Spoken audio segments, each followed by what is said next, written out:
अच्छा तो हमारा घर में आप एक कप चाय पिएगा, हम चाय पिएगा, बात करेगा, सभी करेगा, मगर आप जोधपुरी है उसका प्रमाण को बोले हाँ आइएगा। तो এখন তোমরা বলো যে একটু চেষ্টা করে এর কাছে দিয়ে আমার সালাম দিয়ে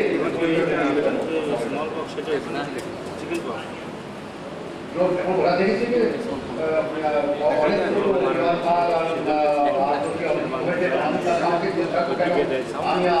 আমি একবার পূজা করে নিজেকে এতদিন তো আমরা দেখতাম যে কি বলে বিজনেসের অ্যাডভার্টাইজমেন্ট হয় টেলিভিশনে, এখন পিস সাথে অ্যাডভার্টাইজমেন্ট দেখেন তোমরা এখন পিস সাথে খেতে পারছে না যারা মুড়ি খাওয়া তাকে দিয়েছে। হ্যাঁ হ্যাঁ তো এভাবে আমার কিন্তু আমারও সাইনবোর্ড আছে, আমার সাইনবোর্ড কিন্তু করতে পারি না, আমরা ওদের একটা করে সাইনবোর্ড, আমার অনেক সাইনবোর্ড, এই যতগুলো লোক সব আমার সাইনবোর্ড দেখো, ঠিক আছে সব আমার সাইনবোর্ড।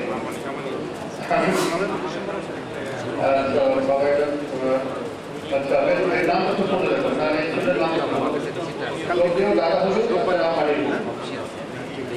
আমি শিয়া সম্প্রদায়ের সম্পর্কে জানতে চাই। এটি আপনার নাতি নারায়ণ, আমার নাতির নাম হলো নারায়ণ। আচ্ছা নারায়ণ আমার ছেলেকে কষ্ট হচ্ছে, এই ধরনের ছেলে কষ্ট হচ্ছে সেটা আমাদের আসলে আমি বলে গেছিলাম যার কষ্ট হচ্ছে। ইতি আপনার নাতি নারায়ণগঞ্জ, এখন মানুষের নাম যে নারায়ণগঞ্জ হয় এটা আমরা জানতাম না। যাকে তো ভাই নারায়ণগঞ্জ তুমি না কি বলো সাইডে দেখি দেখো আমার আপনার নাতি নারায়ণগঞ্জ। তো ভাই নাতি নারায়ণগঞ্জ তুমি শিয়া সম্প্রদায় জানতে চাইছো, শিয়া মানে জানো? শিয়া প্রান্তরের শব্দ শিয়া, শিয়া মানে হচ্ছে দল, যেমন শিয়া আলী আলীর দল। এর সম্পর্কে আমি তো কিছু বলতে পারবো না, এটি রাসূলের সাল্লাল্লাহু আলাইহি ওয়াসাল্লামের যে সময় ইন্তেকাল শরীফ হচ্ছিল ঠিক সেই সময় কিছু একটা ভুল বোঝাবুঝির মাধ্যমে দুই দল ওখানে হয়ে গেছিল, একটা আলীর দল, একটা সাহাবার দল। এছাড়া কিছু বলবো না, তারা মুসলমান কিন্তু তারা কিন্তু সাহাবীকে মানে না, গালাগাল করে।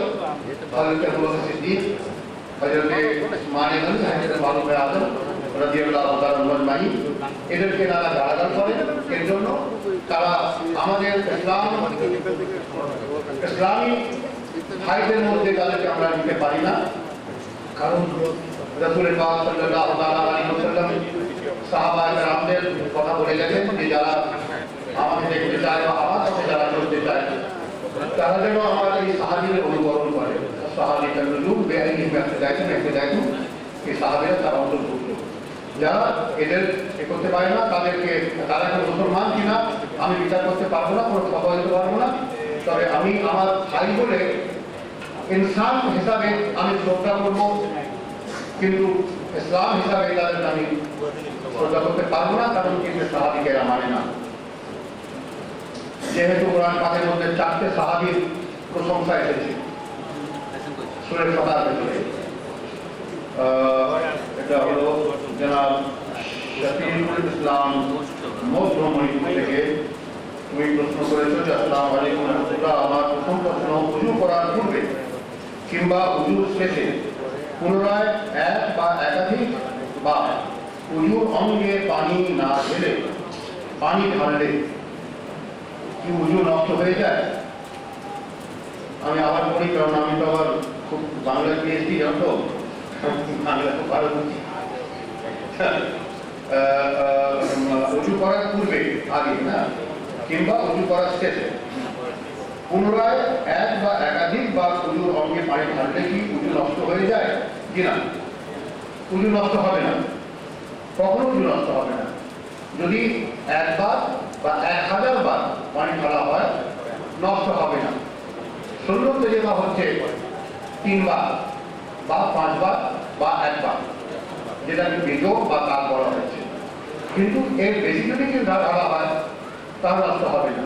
যেমন তোমরা সুবহান রাব্বিয়াল আলা সুবহান রাব্বিয়াল আযীম যেটা পড়ো 3 বার পড়লেই শ্রদ্ধা হয়ে যাবে, একবার পড়লেও শ্রদ্ধা হয়ে যাবে।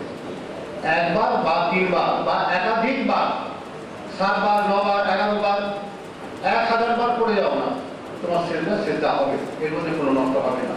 এইভাবে গজল মধ্যে পানি অঙ্গে থাকলে কোনো নষ্ট হবে না। আমার দ্বিতীয় প্রশ্নের উত্তর কারণিক না পেয়ে আপনার স্বর্ণাপন্ন হলাম। দ্বিতীয় উত্তর প্রশ্ন, হ্যাঁ আচ্ছা, প্রশ্ন হলো পৃথিবীর মূল ভূখণ্ড হইতে হাজার হাজার মাইল দূরবর্তী কোন দ্বীপে বা দেশে কিভাবে প্রাচীন কাল হতে মানুষ এবং অন্যান্য প্রাণীর আবির্ভাব ঘটল?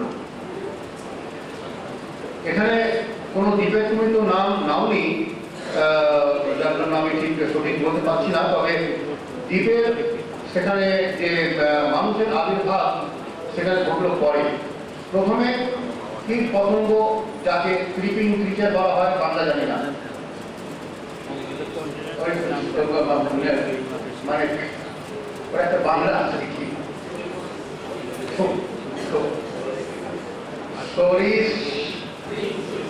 তোমরাই বলো, আমার অত দান মানা বাংলা, আমি খ্যাতে তো বাংলা জানি না, তার উপরে আবার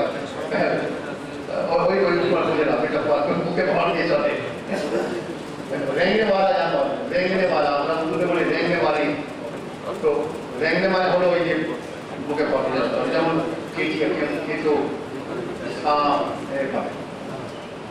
তো যেটা আমরা পেয়েছি, মানে যেগুলো পেয়েছি, যে সর্বপ্রথম এই ধরনের যে দ্বীপগুলো আছে, সর্বপ্রথম তাকে মেটো সাপ একটা বলা হয়। আমি বাংলাতে বলছি মেটো সাপ, যে মাটি দিয়ে যার কোনো বাপমা হয় না, যে সাপ কোনোদিন ডিম পারে না, যে সাপের মুখ দিয়ে বাচ্চা পয়দা হয়, তাকে মেটো সাপ বলা হয়। আমি বাংলা জানি বলে বললাম। যে সাপের মুখ দিয়ে বাচ্চা পয়দা হয়, তার স্ত্রী বা পুরুষ এর মধ্যে কিছু নাই, অটোমেটিক্যালি তার গর্ভবতী হয়, এবং তাদের মধ্যে আবার ফ্যামিনাইন বা ম্যাসকুলাইন জেন্ডার ওর মধ্যে কিছু নাই, মানে